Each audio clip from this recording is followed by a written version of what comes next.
Tak seorang pun menduga hal ini akan terjadi. Baik Toyota, BMW, maupun dewan direksi Tesla sendiri. Namun, 5 menit yang lalu, keseimbangan kekuatan di dunia otomotif berubah secara permanen. Di balik pintu tertutup, dalam acara yang diperkirakan akan menjadi pengarahan rutin bagi investor. Sebuah prototipe kendaraan diperkenalkan secara diam-diam. Tidak ada port pengisian daya. Tidak ada baterai. Tidak ada mesin pembakaran. Satu-satunya sumber bahan bakarnya adalah air. Awalnya, pengumuman itu tampak tidak masuk akal. Spekulasi pun bermunculan. Para skeptis berasumsi itu hanyalah bukti amal dan konsep. Sebuah rekayasa. Namun, mesin itu kemudian diaktifkan. Mobil ini bergerak dengan tenaganya sendiri. Tidak ada knalpot yang terlihat. Tidak ada suara. Hanya akselerasi yang mulus. Dari 0 hingga 60 dalam waktu kurang dari 4 detik. Dan tidak mengonsumsi setetes pun bensin atau listrik. Tesla telah melakukan hal yang tak terpikirkan.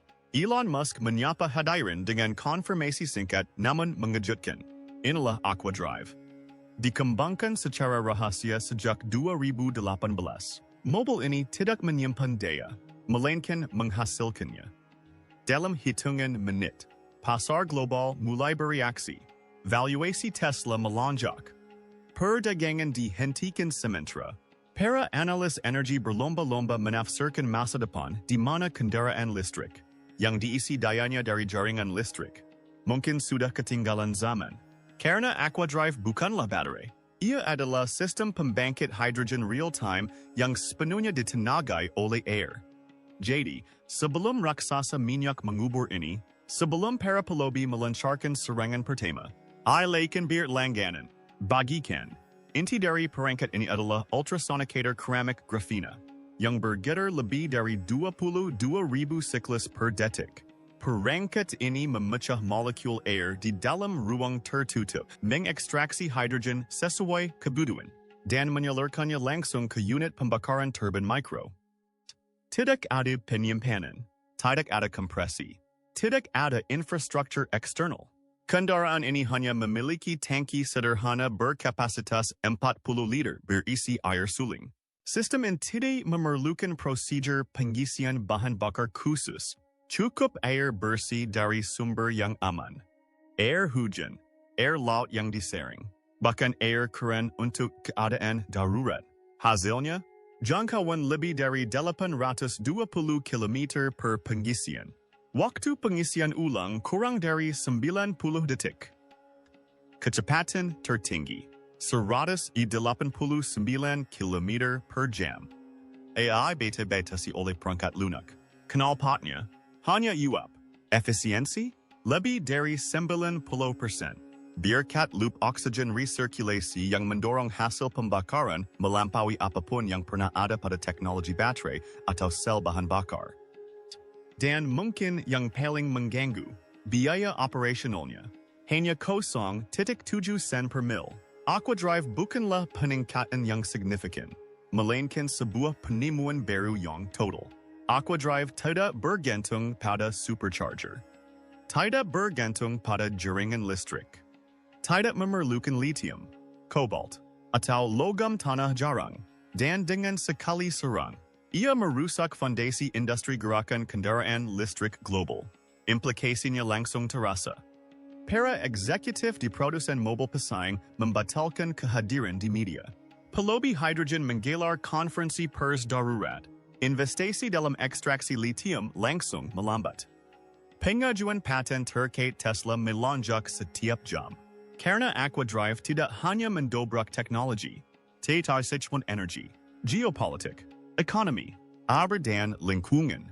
Seluruh rantai pasokan kini dipertanyakan. Infrastruktur pengisian daya mungkin akan segera menjadi tidak relevan. Dan persaingan puluhan tahun untuk supremasi baterai baru saja berakhir. Kata-kata penutup Musk tidak sombong, melainkan menyejukkan dalam kesederhanaannya. Ini ribuan akar dari kendaraan listrik. Tetapi mungkin awal dari sesuatu yang lebih baik. Aquadrive tidak meminta dunia untuk memilih antara gas atau listrik. Ini menggantikan pertanyaan itu sepenuhnya. Sebuah sandran bertenaga air, bertenaga getaran, menghasilkan energinya sendiri saat bergerak. Bukan mimpi, bukan prototipe, melainkan sistem yang berfungsi penuh yang sudah ada dan kini mengancam akan menjungkir balikan setiap cetak biru dalam industri transportasi. Momen ini mungkin akan dikenang sebagai hari di mana masa depan ditulis ulang. Sekali lagi, dan kali ini, bukan tentang baterai. Masalahnya adalah air. Masalahnya? Tidak ada yang memberi tahu raja-raja baterai bahwa takhta mereka telah hilang. Mereka pikir mereka sudah lebih madu. Baterai solid state, sedangkan pengisian daya yang dioptimalkan untuk AI. Rantai pasokan lithium terkunci selama beberapa dekades. Tesla sedang membangun masa depan di atas baterai. Namun, di balik pintu tertutup, masa depan itu mulai terurai, bukan di laboratorium uji, melainkan di ruang rapat, di mana margin keuntungan menyusut dan prediksi tak lagi masuk akal. Setiap terobosan dalam kimia baterai menghadapi batasan yang sama, biaya, skala, dan volatilitas geopolitik. Titik balik yang sesungguhnya datang dari sebuah perusahaan rintisan yang hampir tak diingat siapapun. Terkubur jauh di Tel Aviv. Diakuisisi tanpa gembar-gembor pada tahun 2021. Tanpa siaran pers, tanpa tweet dari Musk. Hanya item tersembunyi dalam daftar aset perusahaan cangkang. Hydronova Systems Ludi. Misi awal mereka bukanlah transportasi, melainkan teknologi pemecah air miniatur angkatan laut yang dirancang untuk drone bawah laut jarak jauh. Namun, sistem mereka adalah sesuatu yang dapat diskalakan. Pemisah ultrasonic yang mampu menghasilkan hidrogen sesuai kebutuhan. Para insinyur terbaik Tesla dikirim secara diam-diam dan anonim. Dalam beberapa bulan, datanya menjadi jelas. Pelepasan energi lebih cepat. Kehilangan panas lebih rendah, nol lithium. Namun, penemuan terbesarnya bukanlah teknologi, melainkan strategis. Sistem propulsi bertenaga air berarti kebebasan. Kebebasan dari monopoli tanah jarang. Kebebasan dari konflik kobalt. Bebas dari rantai pasokan baterai yang terbebani oleh bebannya sendiri. Memo internal yang disampaikan terkesan blak-blakan. Lithium adalah satu-satunya titik kegagalan revolusi kendaraan listrik. Aquadrive bukan sekadar mesin baru. Itu adalah rencana cadangan. Dan waktunya sangat penting. Data pemodelan yang belum dipublikasikan memproyeksikan penurunan penjualan. Kendaraan listrik global sebesar 8 pada tahun 2027. Bukan karena kegagalan inovasi, melainkan karena infrastruktur yang tidak mampu mengimbangi. Jaringan listrik yang rapuh mengakibatkan waktu henti. Volatilitas lithium di bawah tekanan global. Retakannya terlihat jelas. Jadi keputusan pun dah diambil. Tanpa gembar-gembor. Tanpa kebocoran. Hanya sebuah prototipe. Dan sebuah demonstrasi langsung untuk mengubah narasi. Namun, yang terjadi selanjutnya bukanlah perayaan, melainkan eskalasi. Di balik layar, perlawanan terbentuk dengan cepat. Upaya penolakan paten datang dalam waktu 36 jam. Pengajuan paten diajukan oleh koalisi perusahaan energi lima. Perusahaan utilitas Jerman, raksasa baterai Korea, bahkan perusahaan cangkang Prancis yang terkait minyak. Semua memiliki kekhawatiran yang serius. Mengganggu stabilitas keamanan energi global. Tak lama kemudian, email-email bocor bermunculan. Para pelobi mendiskusikan strategi untuk menunda, mendiskreditkan, atau menonaktifkan teknologi tersebut. Satu baris pesan menonjol. Ini bukan mesin. Ini senjata. Lalu bisikan-bisikan dari dalam gigafactory Tesla. Seorang insinyur propulsi senior yang krusial dalam pengujian Aquadrive, pingsan, gejalanya menunjukkan keracunan. Dia yang dikonfirmasi. Namun, hasil yang ia capai lenyap begitu saja. Sementara itu, para pesaing mulai berdatangan. Produsen mobil Tiongkok mulai merekayasa ulang teknologi serupa. Makala Akademis dicuri. Patent lama dianalisis ulang.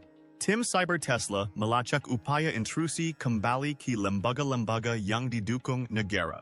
Tanggal peluncuran dipercepat 11 bulan. Bukan untuk keadaan, melainkan untuk pertahanan. Apa yang disaksikan dunia bukanlah produk yang sempurna. Itu tembakan peringatan. Sebuah prototype awal yang masih kasar diluncurkan sebelum sabotage. Dan dampaknya dating dengan cepat. Nilai Rivian anjlok 9 miliar dalam satu sesi. Lucid membekukan 2 lini produksi. Anjloknya NEO begitu tajam, sehingga Beijing mengeluarkan pernyataan yang menenangkan pasar. Namun, ini bukan sekadar kepanikan investor. Ini adalah keruntuhan narasi. Ford tiba-tiba menghentikan peluncuran kendaraan listrik. GM pun menyusul, menyatakan proyeksi permintaan global akan dikaji ulang. Intainya jelas, rasa percaya diri pun sirna. Bahkan Panasonic, mitra baterai lama Tesla, pun angkat bicara. Sebagai pernyataan yang tenau namun tegas. Semua inisiatif penyimpanan energi di masa depan akan tetap agnostik terhadap bahan kimia. Artinya, mereka tidak lagi mengandalkan lithium. Toyota, yang telah lama diejek karena ragu-ragu mengembangkan kendaraan listrik, merespons selanjutnya. Seorang juru bicara mengklaim bahwa pengujian paralel sistem propulsi berbasis air telah berlangsung sejak 2020. Ini bahkan pantekuan kekalahan. Itu adalah deklarasi pirang, dan di tingkat infrastruktur, perubahannya langsung terasa. Perluasan pengisian daya kendaraan listrik di seluruh Eropa dihentikan sementara. Proyek-proyek di Spanyol, Polandia, dan Swedia semuanya ditunda. Karena ketika sebuah teknologi menghadapi keusangan, investasi terhenti total. Ini bukan peluncuran produk. Itu adalah runtuhnya kepercayaan, industri, pemerintah, dan investor. Semuanya menyadari kebenaran yang sama sekaligus. Revolusi kendaraan listrik tidak pernah sestabil yang terlihat. Dan kini telah muncul sesuatu yang tak membutuhkan baterai, tak membutuhkan jaringan listrik, tak membutuhkan izin. Masa depan telah berubah, dan tak seorang pun siap. Awalnya, terasa seperti fiksi ilmiah hingga kenyataan terungkap. Namun, gelombang kejut yang sesungguhnya tidak hanya terjadi di ruang rapat atau lantai perdagangan. Gelombang kejut ini langsung terasa di tangan konsumen sehari-hari. Dalam 72 jam setelah peluncuran Aquadrive, dealer mobil di California, Jerman, dan Korea Selatan melaporkan penurunan jumlah pengunjung hampir 40%.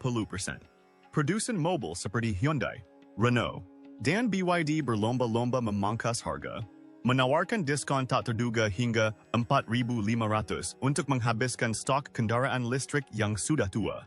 Platform penjualan kembali daring mengalami lonjakan. Daftar kendaraan melonjak 19% karena para pemilik yang cemas bergegas menjual kendaraan bertenaga baterai yang mereka khawatirkan akan usang dalam semalam. Media sosial pun ramai. Forum-forum dibanjiri pertanyaan. Haruskah saya membatalkan pengiriman Model Y saya? Apakah layak menunggu mobil bertenaga air? Bahkan pelanggan Tesla yang paling setia pun ragu. Tidak yakin apakah investasi mereka sudah kadaluarsa. Bagi banyak orang, daya tarik sistem propulsi yang menjanjikan biaya bahan bakar mendekati nol. Tanpa rasa khawatir akan jarak tempuh dan pengisian bahan bakar yang cepat justru mengacaukan loyalitas dan perencanaan selama bertahun-tahun.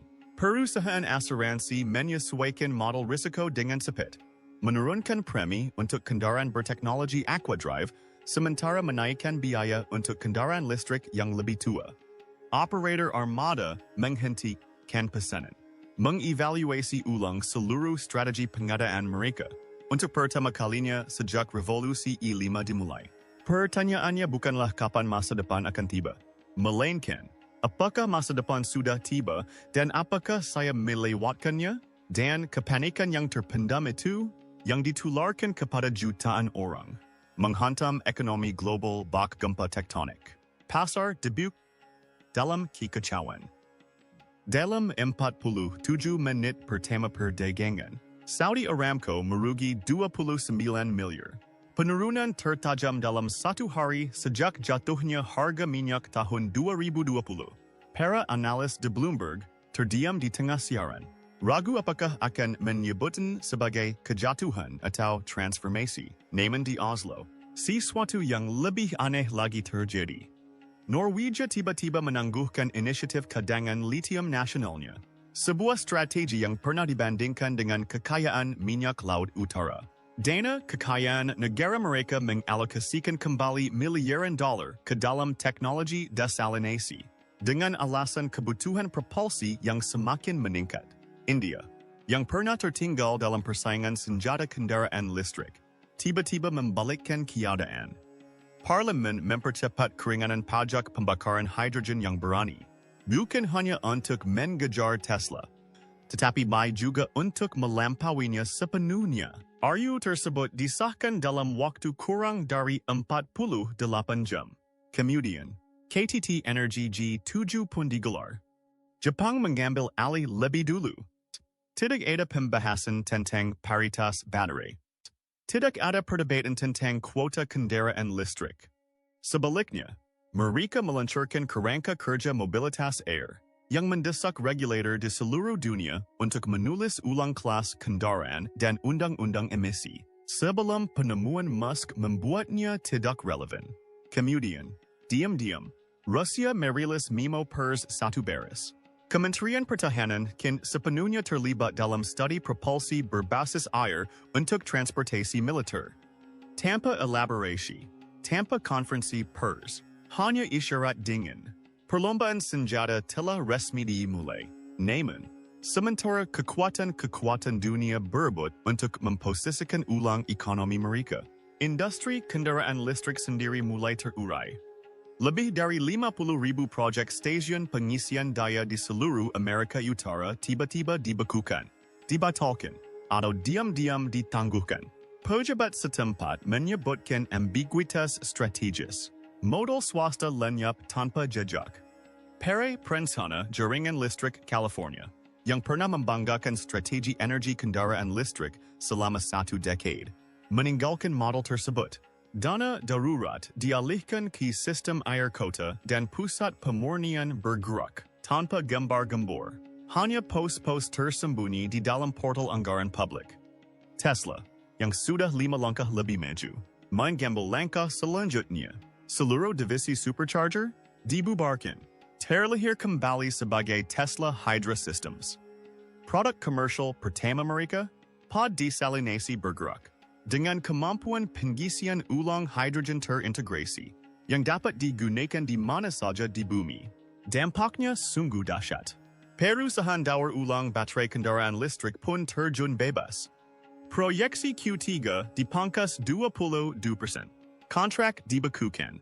Gudang-gudang dipenuhi kemasan lithium yang tidak lagi dibutuhkan. Sementara itu, raksasa SPBU mulai membelot secara sias. Secara diam-diam. Shell, Chevron, bahkan BP meluncurkan program percontohan pusat air di 3 benua. Setiap pusat dapat memurnikan, mengompres, dan menyalurkan hidrogen dalam waktu kurang dari 6 menit. Namun, apa yang telah Musk temukan yang mengubah hukum propulsi? Inti dari mesin aquadrive Tesla adalah membran piezoelektrik yang mampu memperbaiki diri sendiri, yang mampu melepaskan 10 miliar pulsa ultrasonic per siklis. Membran ini menghancurkan molekul 820 secara real-time.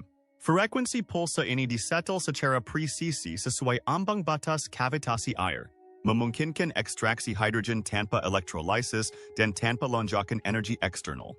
Ruang bakarnya bukan logam, ditempa dari mikroturbin boron nitrida yang tahan hingga 2.200 degsi. Turbin ini tidak hanya tahan terhadap pembakaran, tetapi juga berakselerasi di dalamnya. Tidak ada piston, tidak ada poros engkol. Gaya kinetik ditangkap melalui kumparan poros magnet yang berputar, mengubah tekanan plasma langsung menjadi torsi. Tanpa jeda mekanis, ion lithium usang. digantikan oleh rangkaian kapasitor super yang menangani penghalusan daya dan pengiriman regeneratif, pengisian dan pengosongan daya tanpa degradasi, dengan kecepatan 3.000 kali lebih cepat daripada sel konvensional. Bahkan limbahnya pun dijadikan senjata. Panas buangan disalurkan ke loop rekompresi uap, mendinginkan ruang bakar sekaligus menambah 18% jangkauan total, tanpa knalpot, tanpa emisi, hanya uap dan momentum maju. Ini bukan peningkatan sistem penggerak, melainkan pergeseran paradigma yang sedang berlangsung. Dan di suatu tempat, jauh di dalam Nevada Gigafactory milik Tesla, mereka tidak membuat prototipe, melainkan memproduksinya secara massal. Namun, dunia belum siap untuk apa yang akan terjadi selanjutnya. Bukan anggota parlemen, bukan produsen mobil, bukan pula taipan minyak. Karena langkah Musk selanjutnya akan membuat semua undang-undang transportasi yang ada menjadi tidak relevan. Dan semuanya berawal dari sebuah kendaraan yang belum pernah dilihat publik. Sebuah model tanpa bocoran pers, tanpa nama kode, tanpa VIN. Hanya siluet tersembunyi di balik kaca biometrik di dalam ruangan terkunci. Bukan mobil, bukan truk, sesuatu yang baru. Dan ketika pintu akhirnya terbuka, itu bukan fiksi ilmiah, melainkan siap produksi. Kendaraan ini bukan sekadar prototipe, melainkan sebuah revolusi yang dikemas dalam rangka Tesla yang canggih. Desain yang begitu modular sehingga dapat diintegrasikan ke hampir semua sasis Tesla yang ada di jalan raya saat ini.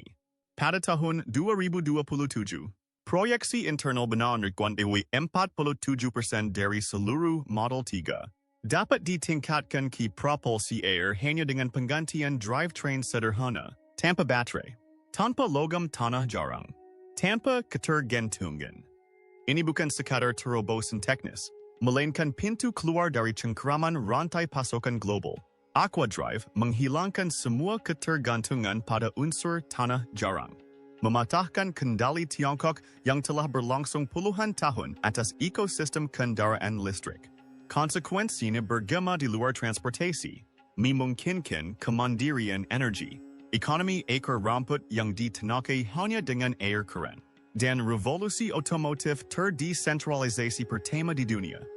Di sudut-sudut paling terpencil di planet ini, wilayah tanpa listrik atau bahan bakar, mesin ini masih berfungsi, yang diberikan hanyalah selang sederhana, pompa Kessel, dan sinar matahari untuk memurnikan masukan.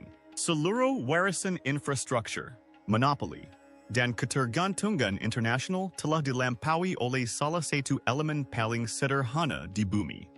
Namun badai ini telah terbentuk selama beberapa dekade. Musk telah memberikan peringatan halus, cukup samar untuk diabaikan. Pada tahun 2022, dalam sebuah wawancara yang jarang diberitakan, ia berkomentar, baterai bersifat sementara. Alam memiliki kimia yang lebih baik. Kebanyakan orang tidak memahami bobot di balik garis tersebut. Lalu muncullah paten tahun 2019 yang telah lama terlupakan, yang merinci pembagi cairan akustik, mekanisme yang kini dikonfirmasi sebagai inti dari Aquadrive. Sementara itu, jurnalis yang berspekulasi tentang propulsi air dengan cepat didiskreditkan melalui kampanye terkoordinasi. Berita mereka lenyap dari media-media besar. Di SpaceX, perubahan haluan dimulai lebih awal. Penugasan kembali diam-diam para ahli kimia papan atas ke dalam divisi tertutup bernama Skunk Works Energy Lab mengejutkan warga Austin. Mereka bukan insinyur roket. Mereka adalah arsitek paradigma energi baru. Bahkan pada tahun 2018, saat kebocoran pembongkaran Cybertruck yang terkenal, serpihan sistem Aquadrive sudah terlihat, tersembunyi di balik lapisan baja tahan karat kendaraan. Teknologi ini bukanlah hal baru. Teknologi ini tersembunyi di tempat yang mudah terlihat.